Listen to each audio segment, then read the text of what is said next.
Good morning बच्चों। Hope आप सबने पिछले प्रॉब्लम्स की प्रैक्टिस की। अभी हम कंटिन्यू करते हैं हमारे problem number 6, that is application of trigonometry की हमारी जो सीरीज चल रही है। आज हम एक और इंपॉर्टेंट प्रॉब्लम डिस्कस करने वाले हैं। एज यू ऑल नो, जैसे मैं रिपीटेडली बताता हूं कि ये जो ब्लू टेक्स्ट होता है ये इन्फॉर्मेशन, ठीक है। इतनी बार मैंने लिखा है यहाँ पे, तो I hope now you have understood कि आपको इन्फॉर्मेशन को कैसे सेग्रीगेट करना है इंस्ट्रक्शन से, ठीक है। और इन्फॉर्मेशन को बार बार आपको पढ़ना है, may be 2 or 3 times if required, when the question is so lengthy और ट्रिकी। ये पर्टिकुलर क्वेश्चन थोड़ा सा ट्रिकी है, इसको समझना है, ठीक है। एंड देन उसके बेस पे हम ये इंस्ट्रक्शन को पूरा करते हैं। लो, so let's start analysing the given information in the question. It says a wire of length 18 meters had been tied with the electrical pole at an angle of elevation of 30 degree with the ground. May be you may not understand everything, but कुछ समझ में आ गया। Electrical pole की बात चल रही है यहाँ पे, एंगल ऑफ एलिवेशन की बात चल रही है, ओके, एक वायर की बात चल रही है। तो इतना भी आपको समझ आ गया फर्स्ट रीडिंग पे, तो काफी है। अब वापस आएंगे, will read them again. So first will finish off reading it once again. Because it was covering a long distance. अच्छा, wire was covering a long distance. So क्या हुआ, इट वॉज कट, वायर को काटा गया, and tied at an angle of elevation that is 60 degrees पे इसको tie किया गया विद द ग्राउंड, यानी कि एंगल कम हो गया जब इसको कट किया आपने। तो what are we suppose to find then, how much length of the wire is cut, यानी कि वायर कितना कट हुआ, हमको ये फाइंड करना है। So let's read again and try to understand it more better. It says a wire of length 18 metres. देखिए ये न्यूमेरिकल वैल्यू है क्वेश्चन में आपकी, जहां भी इस तरह के न्यूमेरिकल वैल्यूज हो रहे हैं, so it's better like you circle them so that आपका फोकस होगा वहां पे। A wire of length 18 meters had been tied with electrical pole at an angle of elevation 30 degree with the ground. I hope you could visualise के figure कैसे बनने वाला है। देखिए, maybe many of you are so young, you may have not seen this. अब पहले क्या हुआ करता था कि इलेक्ट्रिकल पोल्स जो होते थे वो मेटल पोल्स, यानी कि आयरन के पोल्स हुआ करते थे, आयरन के, ठीक है, लोहे के खंबे हुआ करते थे, and they used to be very heavy. तो उनको वो कभी कभी वेट की वजह से कहीं इधर या उधर टिल्ट हो जाते थे। अगर मानो कि इट वाज टिल्टिंग हियर, यहाँ पे झुक रहा, तो उसको स्ट्रेट करके, उसको होल्ड करने के लिए, उसको बैलेंस करने के लिए एक, नॉट एग्जैक्टली रोप, यहाँ पे रोप कहा गया। वो भी electrical wires, okay, I mean not electrical wires, metal wires बना जाता था, ओके। इवन टुडे कुछ प्लेसेस पे ये स्टिल एग्जिस्ट होते हैं, लेकिन ये मेटालिक पोल्स होने की वजह से इलेक्ट्रिफिकेशन काफी हो रहा था, इलेक्ट्रिकल शॉक। तो now they all have been replaced with the cement ones. अभी उसको सीमेंट से रिप्लेस किया गया, but still in some places we still find them. तो यहाँ पे क्या कहा जा रहा है, देखिए, a wire of length 18 meter had been tied to an electrical pole. So let's say this is an electrical pole, ठीक है। तो इसको बैलेंस रखने के लिए एक 18 मीटर लॉन्ग एक वायर इसको टाई किया गया विद द ग्राउंड, ठीक है। This is your pole and this is your wire. So देखिए यहाँ पे एक रेक्टेंगल हो गया, राइट एंगल ट्रायंगल बन गया, ओके। ये बेस है इसका ग्राउंड, एंड यहाँ पे लेंथ भी दी गई है कि इट सेज कि length of the wire is 18 meters, okay. And moreover, the angle of elevation is 30 degree with the ground it is making an angle of elevation, ये ground के पास यहाँ पे 30 degrees का एंगल बन रहा है, ठीक है। अब सेकंड सेंटेंस में देखिए क्या कहा गया, because it was covering a long distance, as the wire is 18 meters long, it's really a very long distance, so it was cut, wire को काटा गया, and tied again, but this time at an angle of elevation of 60 degree with the ground, but इस बार angle of elevation is 60 degree. Let's say कि वो यहाँ पे कुछ बांधा गया, ठीक है। अगेन एक राइट एंगल ट्रायंगल यहाँ पे फॉर्म होगा, and this time the angle has been increased to 60 degrees, okay. अभी एंगल ऑफ एलिवेशन आपका हो गया 60 degrees, fine. This isn't it any more, ये नहीं है अभी यहाँ पे, बट ये वैल्यूज को हम यूज करके कैलकुलेशन करते हैं। तो अभी हमको करना क्या है, how much length of the wire is cut, okay, कितना वायर की लेंथ कितनी कट हुई। To understand this from the figure एक काम करते हैं, first of all let us name the vertices, let us name the vertex A, vertex B, okay, this point as C and this point as vertex D. Before we dive into, मैं आपको एक sample example देता हूँ। Let's say कि एक random number में ले रहा हूं कि ये वायर है या फिर रोप है something. This is some 18 meters यहाँ पे दिया गया, चलो हम मान तो 18 लेते हैं। इसको कट करके इसको छोटा किया गया, and now it's like let's say कि सम 10 meters। अब ये 10 meters है। कैन यू टेल मी कि कितना कट हुआ यहाँ पे, वायर कितना कट हुआ। कितना होगा 18 minus 10 that is 8 metres 8 metres की लेंथ कट हुई वही पूछा है how much length of the wire is cut so how can you say कि 8 कट हुआ 18 माइनस 10 आपने सबट्रैक्शन किया when you can do subtraction if you know the other length I mean like the length of the wire after cutting के बाद जो length है वो अगर आपको मालूम है तो आप इसमें से माइनस करो आपको आ जाएगा but whereas in this case ये 18 मीटर्स था ये कितना है हमको पता नहीं we have to find out this ठीक है ये लेंथ ऑफ द वायर अपने को फाइंड करना है as of now let us assume it to be as some x metres इसको हम कुछ x मीटर्स अज्यूम करते हैं ठीक है आई होप यू अंडरस्टूड कि हमको पहले ये लेंथ मालूम करनी है once you know the length you will subtract it from 18 so you will get to know कि कितना कट हुआ वायर ठीक है तो चलिए अगर हम ये मालूम करना है तो यहाँ पे हम ट्रायंगल्स देखेंगे पहले देखिए यहाँ पे दो राइट एंगल ट्रायंगल्स बन रहे हैं यहाँ पे राइट एंगल बन रहा है ABD the other one is ABC another triangle ठीक है तो ये हो गए दो triangles fine so we are concerned with finding this one तो ये छोटे ट्रायंगल को अगर हम कंसीडर करते हैं as you know any given right angle triangle जब आपको फॉर्म हो रहा है तो उसमें आपको दो मेजरमेंट जरूरी है वो दो मेजरमेंट्स क्या है कि वन इज एंगल कि एक आपको एंगल होना चाहिए and the other measurement is any side कोई भी एक साइड की आपको लेंथ या हाइट मालूम होनी चाहिए सो देखिए यहाँ पे हमारे पास एक एंगल तो है it is 60 degrees but we don't know either of the side ये तो फाइंड करना है तो इसके साथ हमको ना तो BC मालूम है ना तो AB मालूम है so how come so we cannot directly work with this triangle so we'll come back to another triangle या एक और ट्रायंगल है ABD ये कंसिडर करेंगे हम ठीक है तो इसमें हमको एंगल भी पता है और एक साइड भी मालूम है right but how can we use this for that how can this triangle the outer triangle can be helpful ये कैसे helpful होगा can somebody tell me it will be helpful if we can find out AB अगर हम AB find करेंगे तो वो helpful होगा कैसे AB find करेंगे using the bigger one ABD ये जो triangle है इसमें हम ये angle और ये side use करते हैं हम AB find करेंगे ठीक है and this AB as you know it is common this red line is common for ABC smaller triangle के लिए भी ये common है तो यहाँ जो भी अपने को height आएगी ये इलेक्ट्रिकल पोल की उसको यूज करते हुए ये एंगल यूज करते हुए हम ये फाइंड करेंगे होप यू अंडरस्टूड इट मैं आपको ओवरव्यू दे रहा हूं मैं आपको बिग पिक्चर बता रहा हूं तो अभी राइट नाउ हम क्या करेंगे height of the electrical pole find करेंगे okay let's assume it to be as some h okay तो as you all know as I say again and again मैं हमेशा बताता हूं पिछले प्रॉब्लम में मैंने बताया आपको पहले गिवन लिखना होगा क्वेश्चन के एनालिसिस के बाद हमने फिगर ड्रॉ किया अब आप गिवन लिखोगे गिवन ये सारी इंफॉर्मेशन को आपको रीफ्रेज करके अपने वर्ड्स में लिखना है ठीक है उसके बाद आपका assumption होगा so let the new wire और the length of the wire after cutting is x metres and let the height of the electrical pole be h metres ठीक है इलेक्ट्रिकल पोल की हाइट हमको मतलब नहीं पूछा गया कि इसको फाइंड करना है आपको height but still we are finding so that it will be helpful for us to find the wire that is been cut ठीक है तो इसलिए हमने उसको h लिखा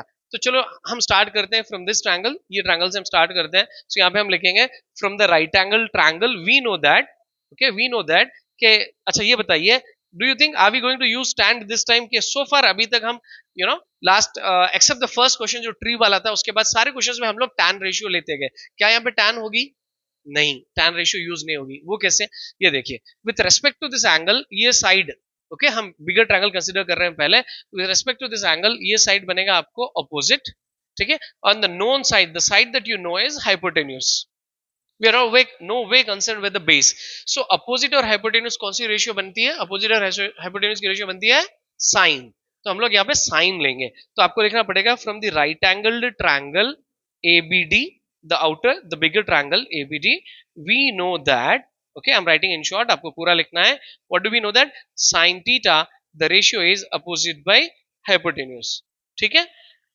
ओके ना अभी हम चलो इसमें वैल्यू सब्स्टिट्यूट करते हैं sin theta the angle for this angle is 30 equals to opposite तो इसके लिए opposite side ये है that is AB opposite is AB by hypotenuse okay can you tell me how much is the hypotenuse that is AD fine चलो going forward अभी हम इसके value substitute करते हैं sin 30 from the trigonometric table as we know it is 1/2 right equal to AB right so this was AB which we assume to be the height of the pole to be as h so let's write it as h by AD the length of the wire before it was being cut was 18 right अभी बताइए अब क्या करेंगे हम पहले height मालूम कर रहे हैं तो यहाँ पे हम 18 यहाँ पे क्रॉस मल्टीप्लाई करते हैं क्योंकि we have to find out the value of h electrical pole की हाइट हम फाइंड कर रहे हैं सो 18 यहाँ आ जाएगा 18 1 18 18/2 is equal to h okay तो यहाँ पे कैंसिलेशन होगा, 2 ones 2 nines, so 9 by 1 is 9. It implies the height of the electrical pole is 9 meters. Now we'll use this value, right? अभी हम ये value use करेंगे 9 meters को. Now we'll come back to this smaller triangle. Now we'll consider the triangle ABC. So here we'll write in the right angled triangle ABC, in this ABC smaller one. Okay, अब decide करिएगा कौन सी ratio use होगी. We know that कि which ratio, देखिए again the known side this time आपके ये angle with respect to the 60 degree angle ये हो गया अपोजिट, और ये साइड जो आपको फाइंड करना है ये हाइपोटेन्यूज. तो opposite hypotenuse obviously you are going to use again sine. आप साइन रेशियो यूज करोगे. Okay, sine theta. Okay, instead of writing same formula again already हमने यहाँ पे लिखा, तो मैं टाइम सेव करने के लिए, बट आप एग्जाम में लिखिए. ओके, यू एग्जामिनर के पास आपका अच्छा सा इंप्रेशन होगा. आप जितने स्टेप्स लिखोगे क्लियरली तो उतना सेल्फ एक्सप्लेनेटरी रहेगा वो. ओके, तो but to save the length of the video time मैं इसको डायरेक्टली लिख रहा हूं. so sine of 30, sorry, the angle made here is 60, sine 60, opposite is 9 meters, 9 by hypotenuse is x unknown, we have to find out the new length. so sine 60, do you remember from the table, sine 60 कितना है, √3 है. so ये हो गया √3 by 2 equals 9 by x. ठीक है, आपको x की वैल्यू फाइंड करना है. x is in the denominator, तो हम लोग बोलते हैं उसको इन्वर्टेंडो लॉ. इन्वर्टेंडो लॉ क्या होता है कि जब आपको कोई चीज डिनोमिनेटर में उसको ऊपर लाना है तो you have to take a reciprocal of that particular fraction, और ये फ्रैक्शन का भी आपको रेसिप्रोकल, आप दोनों तरफ रेसिप्रोकल करोगे. That is this is going to become 2 by √3, और ये 9 by x क्या हो जाएगा, x by 9 हो जाएगा. राइट, इसको बोलते हैं यूजिंग इन्वर्टेंडो लॉ. यहाँ पे रीजन लिखना इन्वर्टेंडो लॉ. तो ये दो रेसिप्रोकल्स हो गए. अभी आप इसको क्रॉस मल्टीप्लाई कर दीजिए, 9 को यहाँ पे सेंड कर दीजिए, तो आपको x की वैल्यू मालूम हो जाएगी. ठीक है, तो on multiplying that 9 2s is 18, 18 by √3 equals to x. ठीक है, तो x की वैल्यू हो गई 18 by √3. Fine, so we are not yet done. Okay, don't celebrate too early के हो गया ऐसा कुछ भी नहीं. ये तो हमको नई लेंथ मालूम हुई. हमको क्या करना है, प्रीवियस जो लेंथ थी उसमें से ये माइनस करेंगे तो will come to know how much length of the wire is cut, यानी वायर कितना कट हुआ उसका पता चलेगा. तो इसके लिए अब हम क्या करते हैं, 18 by √3. Okay, sorry 18 the actual length, previous length minus the new length, ये वायर की हमको कट करना है, माइनस करना है. So I write over here 18 minus 18 by √3. ठीक है, तो अभी देखिए बाय एलसीएम आप उसको यहाँ पे मल्टीप्लाई कर लीजिए. √3 into 18 will become 18 √3 minus 18 whole divided by √3. √3 into 18 18 √3 minus 18 whole divided by √3. ठीक है, अभी क्या करिए, न्यूमरेटर में 18 कॉमन है, आप उसको 18 को कॉमन निकाल लीजिए. Let's do it over here. उसको हम वहां पे कंटिन्यू करते हैं अदरवाइज. सो चलो यहाँ पे लिख के मैं वहां लेके जाता हूँ. 18 को मैंने कॉमन निकाला. So here on taking out 18 common, here what is left is √3 minus 1 divided by √3. ठीक है, देखो आप मल्टीप्लाई करने के वापस होगा 18 into √3, 18 √3 minus 18 into 1 is 18. Okay, so अभी ये जो कंडीशन है कि last time also once I have told you, again I am saying कि कभी भी याद रखिए एक रूल है मैथ्स का कि फ्रैक्शन में आपने ये जो लिखा है इसको फ्रैक्शन कहा जाता है. इन फ्रैक्शन इररेशनल नंबर यानी स्क्वायर रूट्स, ऐसे स्क्वायर रूट्स जिसकी वैल्यू रियल नंबर नहीं होती है, I mean like rational number नहीं होता है, तो उसको नीचे नहीं रखना चाहिए. यानी कि ऐसे स्क्वायर रूट, जैसे कि अब अगर मानो कि अगर यहाँ √16 है, इट्स फाइन क्योंकि √16 इज 4, क्योंकि 16 परफेक्ट स्क्वायर है. √9 है तो 3, √25 है तो 5. बट ऐसे रूट्स जो कि परफेक्ट स्क्वायर नहीं है, ये नंबर 3, सो ऐसे नहीं रहना चाहिए ना. नीचे से आपको स्क्वायर रूट डिनोमिनेटर से रिमूव करना है. So how do we remove it, हम उसको कैसे निकालेंगे, तो हम उसको रेशनलाइज करना पड़ेगा. हम उसको बोलेंगे रेशनलाइजिंग द डिनोमिनेटर. हम डिनोमिनेटर को रेशनलाइज कर रहे हैं. तो रेशनलाइजिंग द डिनोमिनेटर क्या होता है मैं आपको बताता हूं कि न्यूमरेटर आप एज इट इज लिखोगे 18 into √3 minus 1 by √3. रेशनलाइजिंग में हम क्या करेंगे, ये जो डिनोमिनेटर है इसी से हम मल्टीप्लाई करेंगे और इसी से हम डिवाइड करेंगे. You will come to know कि हम क्यों कर रहे हैं, अभी आपको पता चल जाएगा. और माय डियर स्टूडेंट्स, यहाँ पे रेशनलाइजिंग आईएनजी लिखना चाहिए. अगर आप सिंपली रेशनलाइज लिखते हो तो it is like you are giving an instruction to the one who is correcting your paper. आप उसको इंस्ट्रक्शन दे रहे हो रेशनलाइज द डिनोमिनेटर, आप करो. नहीं, हम कर रहे हैं. रेशनलाइजिंग लिखना चाहिए. हर वर्ब यहाँ पे आप जैसे लिखते हो solving, equation 1 and 2, okay, subtracting, adding, तो आईएनजीज में आना चाहिए।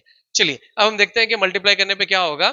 यहाँ पे न्यूमरेटर में 18, एक काम करते हैं √3 से इसको इंटू करते हैं, √3 इंटू √3 विल बिकम 3, ठीक है। वो कैसे, √3 into √3 as we all know will become √3 square, √3 into √3 will become √3 square, square root cancel हो जाएगा तो ये बस रह जाएगा 3, तो this is 3 minus √3 into 1 is √3 by, यहाँ पे ये दोनों डिनोमिनेटर्स मल्टीप्लाई हो गए, √3 इंटू √3 जैसे मैंने आपको बताया वो हो जाएगा 3, ओके। बहुत सिंपल है, डोंट बी स्केर्ड, थोड़ा सा कैलकुलेशन है बस। अब देखिए यहाँ पे कॉमन फैक्टर्स है, 3 1s 3 6 18, ठीक है। Just 2 more steps, we are very close to the conclusion. तो अब यहाँ पे क्या, नीचे तो कुछ नहीं रहा, एवरीथिंग हैज गॉन, अब यहाँ रह गया 6। देखिए आप ये देखो, आई होप यू अंडरस्टूड इट कि √3 से हमने रेशनलाइज क्यों किया, ने डिनोमिनेटर को क्यों मल्टीप्लाई एंड डिवाइड किया। रेशनलाइजिंग न्यूमरेटर से भी हो सकती है इफ रिक्वायर्ड, बट यहाँ से हमारा कंसर्न था कि डिनोमिनेटर से √3 निकाले, इसलिए हमने √3 से मल्टीप्लाई एंड डिवाइड किया। सो ये दोनों मल्टीप्लाई होकर वो 3 बन गया, इरेशनल नंबर जो स्क्वायर रूट था वो चला गया, ओके। अभी जो भी बच गया उसको सिंप्लीफाई कर लीजिए। Now it is left 6 into 3 minus √3।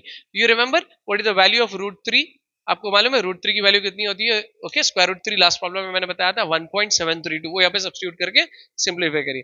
6 into 3 minus √3 is 1.732, ठीक है। तो इसको सब्ट्रैक्शन कर लेना। चलिए मैं यहाँ पे करता हूँ, I use this space, if I write at the corner maybe you may not see, आपको स्क्रीन पे पूरा नहीं दिखेगा। why am I showing subtraction? देखो it's not my job to show you such a small thing subtraction, but इसलिए मैं बता रहा हूँ क्योंकि मैं जब भी बच्चों को सुपरवाइज करता हूँ when they do the calculations I find a common mistake with them। देखो मैं बताता हूँ कि वो common mistake क्या होती है। अब इनको 3 माइनस 1.732 ऐसे करना चाहिए subtraction, ओके। यहाँ पे आप पॉइंट लिखो, पॉइंट टू पॉइंट मैच होना चाहिए, यहाँ पे आप जीरोस फिल करो ये गैप के लिए, ओके। बट मैंने अक्सर बच्चों के साथ देखा दे राइट समथिंग लाइक दिस, ऐसे कुछ लिख के सब्ट्रैक्शन करते हैं विच इज टोटली रॉन्ग, जो कि गलत है, ऐसे नहीं लिखना चाहिए, okay. It's like you know if you are आज -3 -1 करने के लिए आपको बोले तो आप 3 -1 कैसे लिखते हो, 3/3 -1, तो वैसे आपको लिखना है, यहाँ पे जीरोस फिल करना है। चलो एक एक नंबर आप यहाँ से कैरी करिए। So this will become 10, 10 - 2 is 8, so this was no more 10, it was 9, okay. So 9 - 3 will be 6, तो यहाँ से भी एक आ गया था, तो ये 10 नहीं था 9 था, 9 - 7 इज 2, ओके। सो ये 2 था, 2 - 1 is 1, that is 1.268, okay. So just one more step, it is 6 into 1.268, okay। देखो it's not my job to show you such a small subtraction, even मैं इसलिए आपको बता रहा हूं कि आप भी करना, ओके। आई मीन लाइक इतनी जब मेहनत करते हो अगर आपका आंसर रॉन्ग जाता है तो you are going to lose your marks, mostly आपके 2 या 3 मार्क्स। तो कुछ एग्जामिनर्स मोस्टली क्या देखते हैं कि your presentation and they will look at your answer, अगर आप आंसर गलत लिखते हो तो you will lose your marks. So don't take a chance, तो आप कैलकुलेशन आराम से कर लेके लिखना चाहिए। तो देखिए अब ये 6 से आप इसको मल्टीप्लाई कर लीजिए तो आपको मिल जाएगी कि the length of the wire that is been, okay, cut। So 6 8s, okay, 6 8s is 48, 8 4 carry, 6 6 are 36, 36 plus 4 कितना होगा बताइए, 40। So 0 4 carry again, 6 2 are 12, 12 plus 4 16, okay, 6 1 carry। अब ये डेसिमल पॉइंट हो गई, 6 1 6, 6 plus 1 7, ठीक है। तो ये देखिए हमने क्या किया था कि एक्चुअल लेंथ 18 थी, ये न्यू लेंथ वायर की 18/√3 हमको आई थी, इसमें से हमने सिंप्लीफाई किया, हमें सब्ट्रैक्शन किया, इतना सारा सिंप्लीफिकेशन करना पड़ा बिकॉज ऑफ दिस √3, सो इतना वायर कट हो गया। Therefore the length of the wire cut is 7.608 metres. ये आपका कंक्लूजन होना चाहिए, इसके बाद एक और स्टेप, ओके।